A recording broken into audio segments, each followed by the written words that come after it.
Hey guys, if you're interested in any figures or figure accessories that I have currently up for sale, go ahead and send me an email.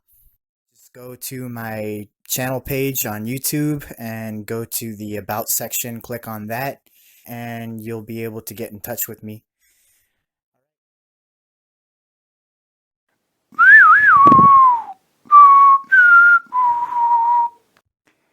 How's it going, my fellow collectors? I am back again with another action figure review. And this time we're going to be taking a look at the DustyTrail Toys US Marshall Tombstone. Now, this figure was lent to me by a good friend. It's still sealed, mint in box, so that's pretty much how this review is going to be. I'm not going to take it out of the box. So let's go ahead and jump right into the review, starting off with the same category as usual, the source information. As you guys can tell, this is pretty much Wyatt Earp, played by Kurt Russell from the movie Tombstone that was released back in late December of 1993. And I gotta say, that movie is great. It's one of the last best Western movies, in my opinion, to come out from Hollywood. For those of you who aren't familiar with the movie, it's based off a true story. Wyatt Earp was a real person who lived back in the 1800s. And the movie is basically the story of when bandits came into his town trying to stir up trouble. So Wyatt and his brothers and some of his friends, they basically got into an all-out war with these bandits. But yeah, it's a great movie. It's a classic, in my opinion. So as for the source information, I'm going to give it a 9 out of 10. So from here, we're going to jump straight into the packaging. And it's pretty much a standard packaging. It comes in this blister. Now, I don't think that this figure is officially licensed because it's named the U.S. Marshal Tombstone, and that's not his name in the movie. His name is Wyatt Earp. Yeah, I don't see any references to the movie on the packaging. So yeah, I'm going to say that it's a non-licensed figure. That's not to say it's bad because it's pretty on point with the accuracy, but we'll get more into that once we reach the category of likeness. But yeah, it says that on the bottom, and you get all these poker playing cards right beside the name, all the aces on the right and the left. On the top left hand corner, you get the DustyTrail Toys logo, and on the top right, it says Action Series 2. You get the company website here on the side. You also get this background photo of like this old-timey western picture. And on the bottom right, it says for ages 5 and up. And then you get your warnings and choking hazards. And on the back, it shows one of the poses that you can get the figure into along with the accessories. And it pretty much describes his outfit and his accessories. You see that it says wide-brimmed Sugarloaf style hat. And it says that he carries 45 caliber single action army revolvers. And he's got a cartridge belt with a Slim Jim holster. And it also comes with highly detailed real working saloon doors. And it shows that he's wearing the late 1800s U.S. Marshals badge. It says, "No one captures the moment better." I'm assuming that they're describing themselves, the company of DustyTrail Toys.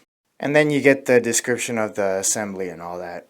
And it also shows other lines that DustyTrail Toys works on. They do some military figures, and I see that they have a samurai figure here on the bottom. So that's cool. That's it for the packaging. So I'm going to give it an 8 out of 10. Now we're going to roll on to the likeness. And like I said before, it's really good for being a 1/12 scale figure. Yeah, I can definitely recognize Kurt Russell in this likeness during his portrayal as Wyatt Earp in this movie. Yeah, real nice. The paint applications are really good. This style of figure really reminds me of the NECA style figures.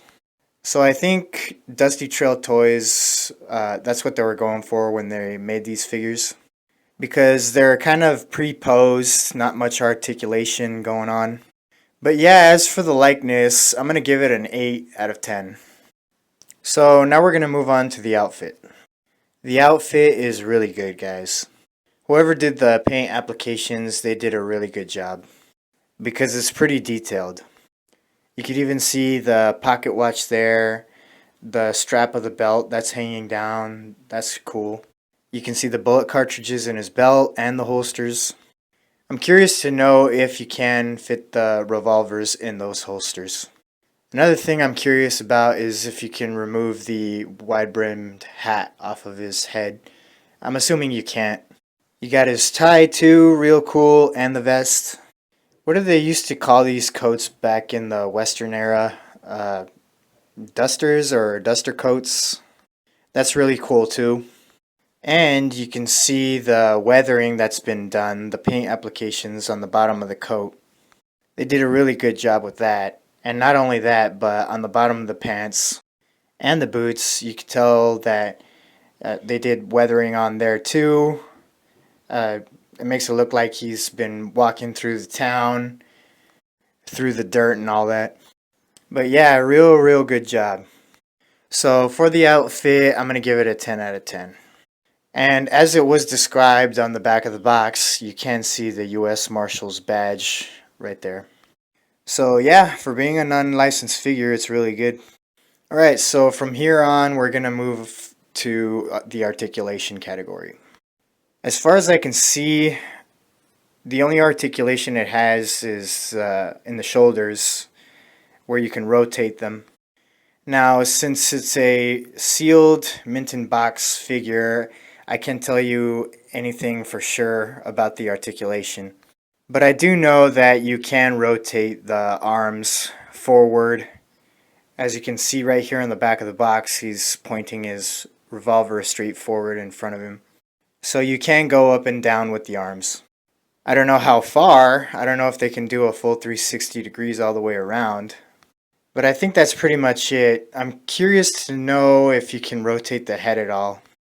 Yeah, I'm not sure about the head. And I'm pretty sure that the legs don't have any articulation at all. It's all pre-posed. There are no bends in the elbows either. So I'm going to say that this figure is meant to be mostly a statue. And that explains why it comes with a diorama display base. That's pretty much why it gives me a lot of NECA vibes. But if that's what's most important to you, the articulation, then this figure is not for you. So for the articulation, it's going to get a 2 out of 10. Now we're going to talk about the accessories, and for what it comes with, it's pretty good. We get the 2 single action army revolvers that we talked about earlier. So you can put them in his hands, the hands that are pre-posed. They're pretty much meant to hold the revolvers, so you can put them in poses like this on the back. But it doesn't look like there's a lot of detail in the revolvers. They're painted well, but there's no weathering or anything like that. And I don't know if you can see the bullets in the cylinders or not.